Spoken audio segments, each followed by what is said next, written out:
আমার আব্বা মা বাড়িতে গেছে বুধবারে সরকারে, শুধু বোন আর আমি ছিলাম। আমাদের জমি জমা নিয়ে একটু ঝামেলা ছিল, এই কারণে আমরা 2 বোন ছিলাম। তারপরে আমাদের হোটেল আছে, ওই হোটেলের শুধু সব স্টাফ চলে গেছিল, শুধু একটা স্টাফ ছিল আর কি, 20+ হবে ওনার বয়স। তারপরে দিয়ে ইয়ে করছে, তো বুধবারে তো চলে গেছে, তো উনি 2 পালা হচ্ছে যে খাবার নিয়ে যেত, আমাদের বাসা থেকে 2 পালা খাবার নিত। তো বুধবারে বৃহস্পতিবারে এই বুধবারে তো চলে গেছে আমার ফ্যামিলি, বৃহস্পতিবারে ওই লোকটা আসছে, স্টাফটা আসছে যে খাবার নিয়ে যাওয়ার জন্য, রাত্রে 11টা বা 11:30 বাজে। তো আমার বোন একটু রুড ব্যবহার করেছিল আর কি, যে আপনি এত রাত্রে কেন আসছেন, আগামীকাল থেকে তাড়াতাড়ি আসবেন নেওয়ার জন্য আর কি। তো আমি বুঝতে পারছি যে একটু রুড ব্যবহার করছে, হয়তো বা সে একটু মাইন্ডে নিয়েছে, সে সন্দেহজনকের তালিকা আছে। তারপরে ইয়ে করলো, তারপরে গতকালকে আমি ওনারে খাবার দিছি, দেওয়ার পরে ওনাকে আমি খুব আদর করে বলছি যে ভাই আর কিছু লাগবে বা আর কিছু একটা ডিম ভেজে আমি তেহারি দিছি ভাই, মানে মনে যেত আমার বোনের যাতে রেস্টটা না থাকে। আমার বোন তো একটু রুড ব্যবহার করছে, এমনি সচরাচর কারোর সাথে করে, যেহেতু রাত্রে আসছে নিতে খাবার, একটা রিস্ক হয়ে যায়। আমি বলি, তারপর দিছি। তারপরে সন্ধ্যার পর আসছে বিকাশে নাকি আব্বা টাকা পাঠাবে, ওনার নাকি টাকা লাগবে। তো আমার বিকাশে টাকা পাঠানোর পরে আমি ওনাদের টাকা উঠাই দিছি, যে এখানে এই ফার্মেসি রিচার্জের দোকান থেকে উঠাই দিছি। দেওয়ার পরে মানে আমার একটু ডাউট লেগেছিল আর কি ওনারা দেখে আর কি। তারপরে ইয়ে করলো, এরপর তো বিদায় হলো। তো আজকে সকালে হচ্ছে যে আমরা আজকে সকালে উনি 1:30টার পর বা 1:30টার একটু আগে আসছে আবার খাবার নিয়ে যাওয়ার জন্য। তো আমার বোন আর আমি জোহরের নামাজ পড়ে তো আমি রান্নাবান্না, চুলার রান্নাবান্না, কিচেন যে সব পরিষ্কার করে রেখেছে। তো আমার বোনে উঠার পরে যাতে কাজ না করা লাগে ভাত রান্না করে করছি। তো জোহরের নামাজ পরে আমি থাকা অবস্থায় ওই লোকটা আসার পর ওরা খাবারটা দিছে, দেওয়ার পরে এরপর বলতেছে যে তো আমার বোন আবার জিজ্ঞেস করতেছে না আর কোনো পরিমাণ বেশি লাগবে কিনা। আমার ফ্রিজের সামনে দাঁড়ানো ছিল।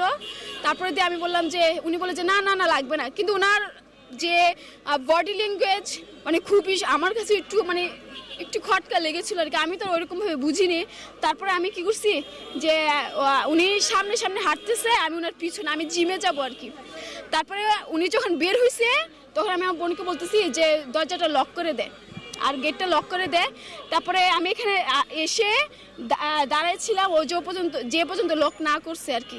তারপর ওই ছেলেটা রাস্তা ক্রস করছে কিনা আমার জানা নাই, আমি এত খেয়াল করি না। আমি যে জিমটাতে জিম করি, এই যে এটা টাইগার জিম, করার পরে আমি 3:30টা একটু পর বা একটু আগে এরকম, একজ্যাক্ট আমার টাইমটা মনে নেই, সিসি ক্যামেরা ফুটেজ চেক করলে পাওয়া যাবে। এসে তো আমি এখানে করতেছি, কড়া নাড়তেছি, গেট খুলে না। ওরে 2-1টা ডাক দিলে বা কড়া নাড়লে দৌড়ে এসে করে গেট খুলে দেয়। তো যখন দেখলাম যে খুলতেছে না, এখানে তুই বাড়িওয়ালা আঙ্কেল এখানে আগুন জ্বালাচ্ছে, আর এখানে আমি ওই দিকে তাকাচ্ছি, এখানে মানে একটু হাঁটাহাঁটি করতেছি, খুলতেছে না কেন। যখন আমি যে এটা আছে না, এটা আমি ঘুরালাম, দেখি যে গেট খোলা। তো গেট খোলার পরে তারপরে আমি যে মেন আমাদের যে দরজাটা, ঘরের যে মেন দরজাটা, ওইটা আমি দেখেছি সিটকেরি লাগানো। তো আমার মনে খটকা লাগছে, ও তো কোথাও যায় না, ও মানে পর্দা করতো আর কি, কোথাও একলা বের হয় না, বের হইলে একদম পর্দা দিয়ে বের করতো। তারপরে দিয়ে করছে। তা আমি দরজা খোলার পরে রুমে ঢুকার পরে তা রান্নাঘরের সাথে হচ্ছে আমার বেডরুম।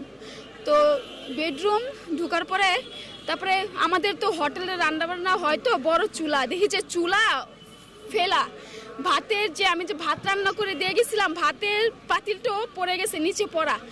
তখন আমি দেখে আমি এই রুম থেকে ওই রুমে দৌড় দিচ্ছি, ওই রুম থেকে ওই রুম দিচ্ছি, দেখি যে সব ঘরে অর্ডার খোলা, সব অগোছালো, সব কিছু অগোছালো।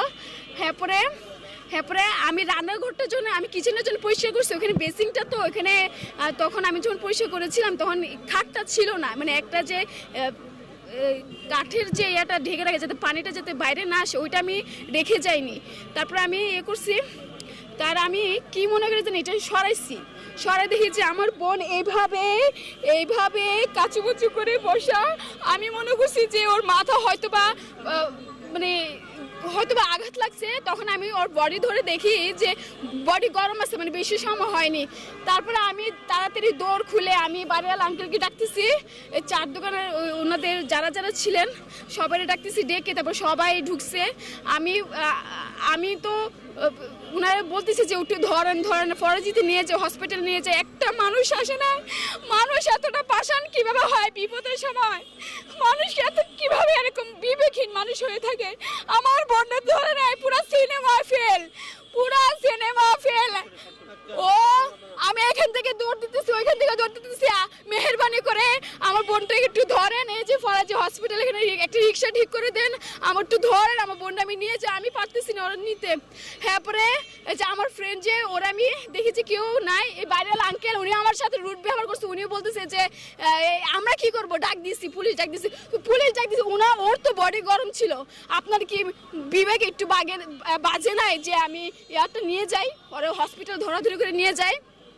ওনারা জানি না কেন নেয় নাই। এরপরে এরপরে আমার ফ্রেন্ড আসার পরে এরপরে আমি আর রিক্সাওয়ালার মামা ধরাধরি করে ওই যে ফরেস্টে নিয়ে গেছি। ওর নামাজে হিজাব পরা ছিল গলায়। আমি জানতাম না যে গলা যে কাটা। আমি ভাবছিলাম যে মাথা হতে বা আঘাত লাগছে। তারপরে দিয়ে যে ওনারা হুইল চেয়ার নামাইছে, নামানোর পরে ওরা বসায় নিয়ে যাবে। তখন যখন হিজাবটা সরাইছি, মানে প্যাঁচ লাগতেছিল, হিজাবটা যখন সরাইছি তখন দিয়েছে আমার বোনের গলা কাটা। তারপরে আবার ব্যাগ এনে এই যে এখানে আবার বাসায় আনলাম। না, ওর গলায় রশি পেঁচানো ছিল। রশি পেঁচে হয়তো বা এটা অজ্ঞান অবস্থায় ছিল বা কিছু একটা ছিল, ব্লাড ছিল না। ওরে ওই বেসিংয়ের ভিতরে বিটকেসে যে একটা লাশ রাখা হয় কাচু বাচু করে, তখন রান্নাঘরে ওই কিচেনের নিচে ওইভাবে রাখার পরে তারপরে ওরে বটি দিয়ে কাটা হয়েছে। আমার ভাইয়ের রুমে বটি ছিল। বটি দিয়ে কাটার পরে তারপরে মানে ওইখানে নেওয়ার পরে তারপরে বটি দিয়ে কাটছে। হ্যাঁ, গলা কাটছে। ওর বয়স ছিল আপনার যে 2008 সালে 4 ফেব্রুয়ারি আর কি। হ্যাঁ, পরে ঘন্টাখানিক পরে আমি সন্দেহের তালিকায় আমাদের যে স্টাফটা মিলন নাম, ফাতেমা আক্তার নীলি। আমার নাম শোভা। জি, মিলন ও হচ্ছে বছর না, ও 1-1.5 মাসের মতো আমাদের এখানে ডিউটি করতেছে আমাদের রেস্টুরেন্টে। 1-1.5 মাস হয়েছে কিনা সন্দেহ। এটা আমার আব্বা বলতে পারবে। আমার আব্বা আমার বাড়িতে গেছে তো, যে এসে পড়ছে, প্রায় রাস্তার কাছাকাছি এসে পড়ছে। হ্যাঁ, লাগানো ছিল। আমার নাম শোভা, মোসাম্মদ শোভা আক্তার।